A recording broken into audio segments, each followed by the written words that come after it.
Hello ladies and gentlemen, Fox King here again, and today I'm going to be talking about the Forgotten Lands, which is a unique dungeon accessible at level 25, although relevant up until level 85, and it will be very difficult to complete when you're only at level 25. Now the dungeon does scale relatively to your level, however it does increase drastically in difficulty once you get to the higher level zones. So there are 5 zones, each one goes up incrementally by 10 levels, starting at 25, going up to 80. So not quite 10 levels, I suppose, but that general idea. And each zone drops a specific material item, a certain kind of crystal, which you can trade to this guy right here, Joe Ferrero, for various items. The big ticket items are these magic stones and sub-equipments, which are for level 65 and 75, as well as the accessory sets, which drop either in whole or in parts from the final boss of the dungeon. If you get all 3 parts of a specific item, you can either pick up one of these scrolls randomly in the dungeon, or you can buy them for 100 iridescent crystals to make the item. You can also buy with any of the proper level crystals, growth potions, either untradeable as these ones, or account bound for these ones if you need to level up lower level characters, as well as luck potions, which increase boss unique drop rates. So, that aside, we'll go in. He has a lot of quests, so there's going to be a lot of epics once you reach level 25. Once you go through them, a lot of them turn into limiteds. This is a good place to get a reasonable amount of experience, so I'm just going to go through and grab all of these real quick, since I'm going to be completing, I believe, all of them anyway as I make this. I'm going to show you all of the bosses, including ones that you don't necessarily need to kill, just so you see what and where they are. You can enter this dungeon only once a day. However, if you burn more than 100 fatigue in a day, you get an extra entry. So, moving right along, you go into this room, you see this green trail on the ground, and it always leads to this building. It never changes. The map is always the same.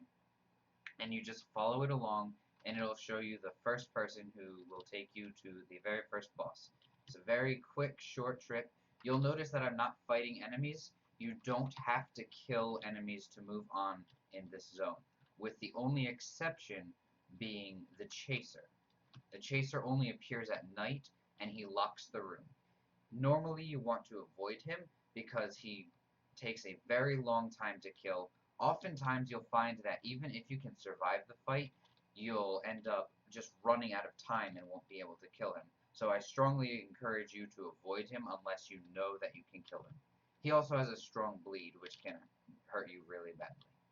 So, as you've seen back there, you stand on top of the mermaid and she creates a whirlpool which sends you to this zone. And you run through and you fight the first boss, which is this Hydrical. It is literally a palette swap of the Hydrical who's in the Endless Nightmare dungeon as a green named enemy.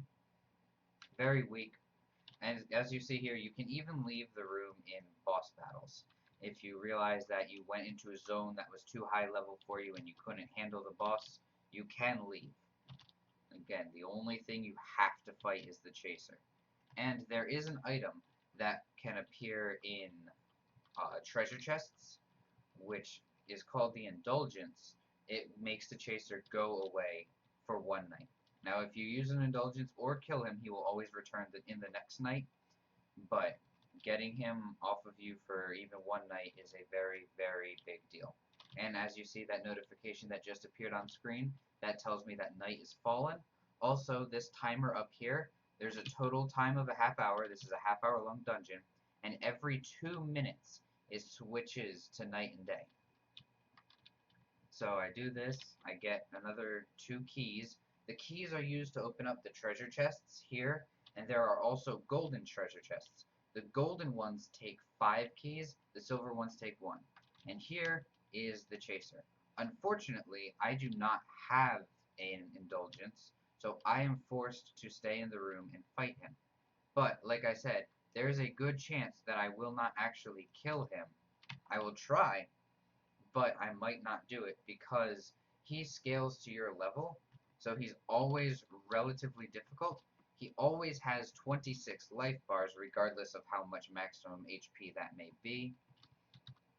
And because of the time limit, you only have X amount of time to kill him. Okay, day has come, the chaser goes away. As you could see, I did not have time to kill him.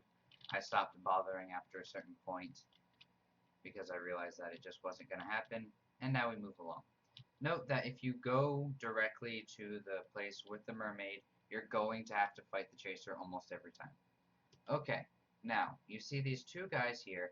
The Tau sells a Goblin Transformation Potion, and the Goblin sells a Mecha Tau Transformation Potion. I'm going to buy one of each. You only need to do one to access the final boss of this zone. And each one costs crystals, which drop from this zone, the ruby crystals. So let's just see if I can get some as just a demonstration. No. Okay. It doesn't really matter. Those enemies and every enemy in here can drop the crystals. Now that goblin there, that notification, that's part of an event. So I'm not going to go over that because that's not going to be relevant after a certain date. Also, I've done it before when trying to record this video, and it lags the game so badly that it will crash the capture. So I'm not fighting him. Sorry. Okay, so go to the far left room on the bottom of the fork here. So you can go up or down. The bottom one, you turn into the Mecha Tau, and you can pass through the Gatekeeper. In the one above it, in the upper left-hand corner, which I'll show you next, you use the Goblin Potion. So the Tau King is like, hey, you're a human, and attacks you. Note that while you're transformed, you will not be attacked by any of the enemies who are in that fork in the road. So if I had done it the whole way, none of the enemies on that entire strip would have bothered to attack me because they think you're one of them. Now this boss is pretty easy. Night has fallen again. However, since the place where the Goblin and Tau merchants, it kind of acts as a barrier to the chaser. So in the docks, he always appears in your zone, and there's only 4 rooms he can be in, and he can't leave. So you're forced to fight him because it's a linear area. This place is not so linear, which allows you to avoid him.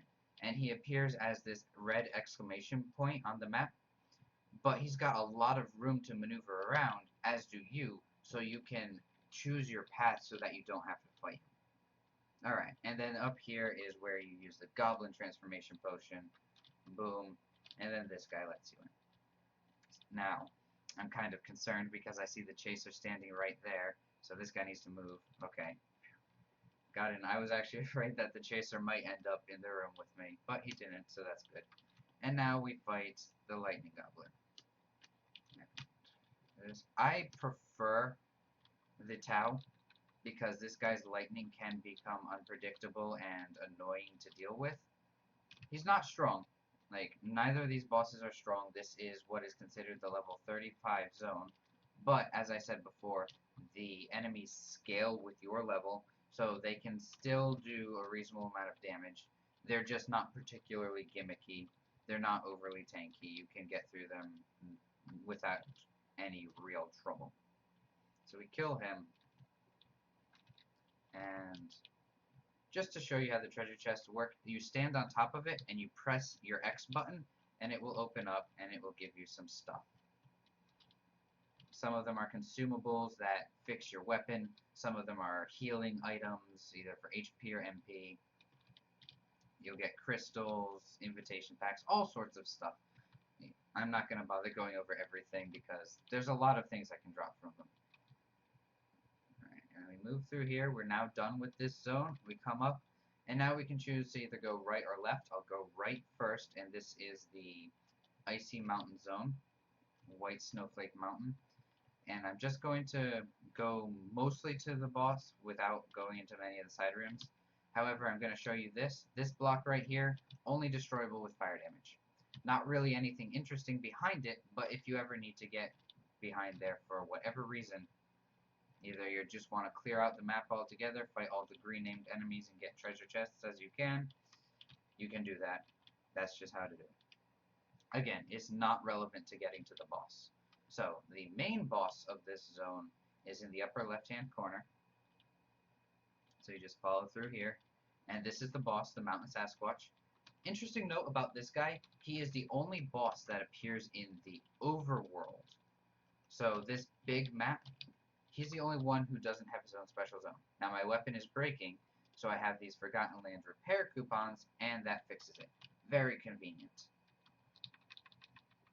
Yeah, all of the other enemies, or all of the other bosses, have their own special little zone that you have to go to. And that is relevant because the Chaser can only fight you in the overworld. So this is technically the only boss fight that can be interrupted by the Chaser. So keep an eye on that if it's nighttime when you're fighting this guy. Alright, and he's dead. The goblin comes out once again. And you'll notice in the upper left-hand corner that the blacked out faces are filling up as we kill the bosses. That's what our goal is here, is to fill all those up. Now, night has fallen, and one of these platforms, these ice platforms that bounce you around, is actually a trap hole.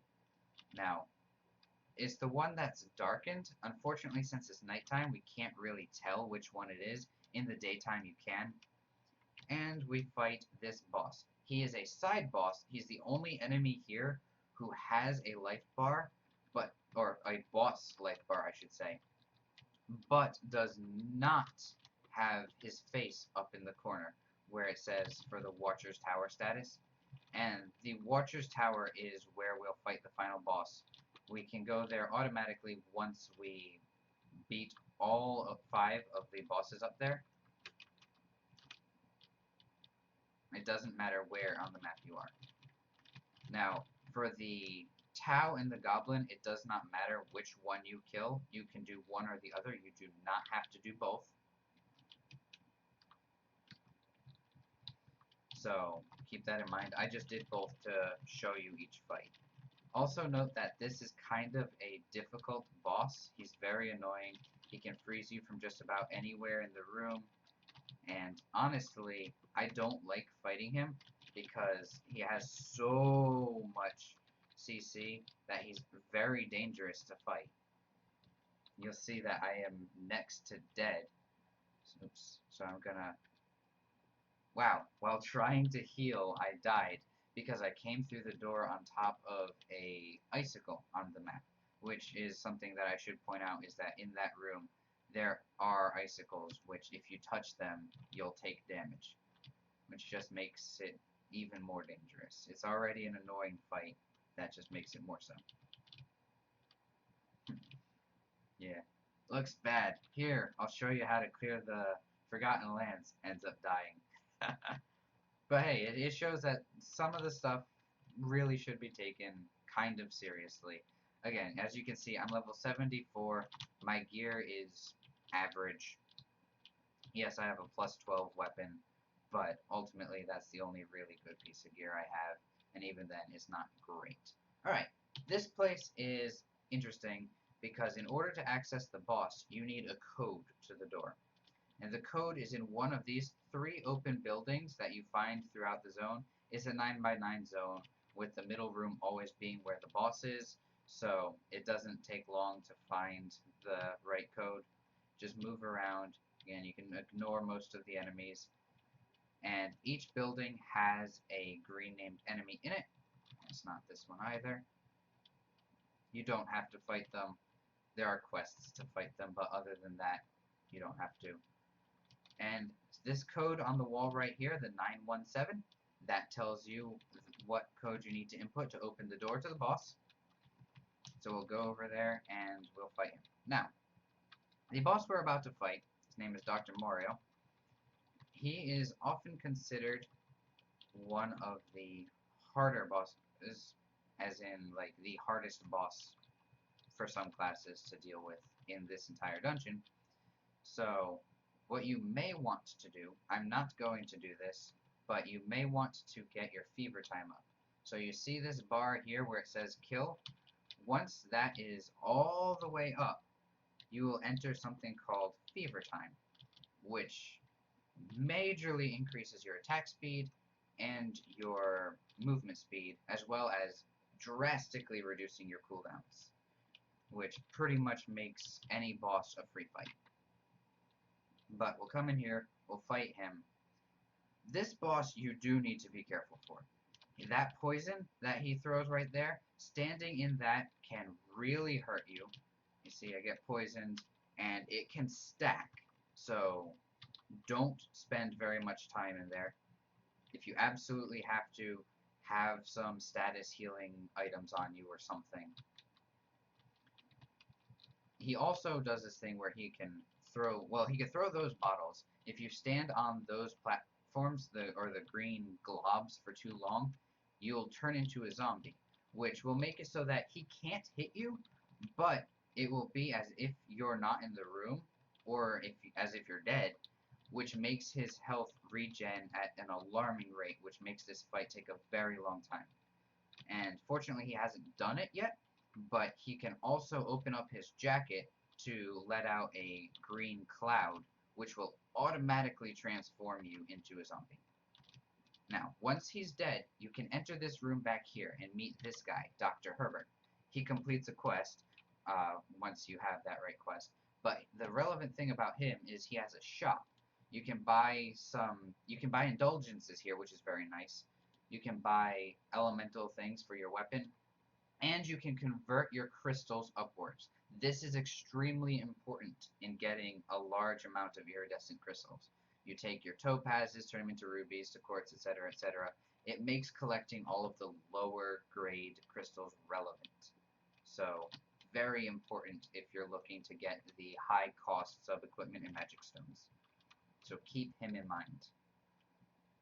And then the last area, the level 80 area, is the Witch's Garden. And again, best to just move on through. Now, this room right up here in the upper left-hand corner, which is the entrance to her boss zone, Serpentina, this girl here, you have to fight her to move on. The stone golem guarding the door will not go away until she dies. So, this is one room, this is the only room in which you have to kill an enemy to move on. And, you know, depending on your gear and your level, she will be more or less difficult. Also, you'll notice up here that there's these metacrystal, or metastatic crystal gauges.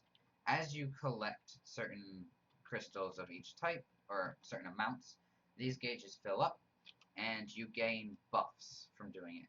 You'll see that I don't have any because I've just been kind of running through, but things are still reasonably easy as it is. I'm not too concerned about it. And now I have Fever Time. And now you see how fast I move, you see how fast I attack, and this should be relatively easy. Like, look at this. This is what Fever Time does for you.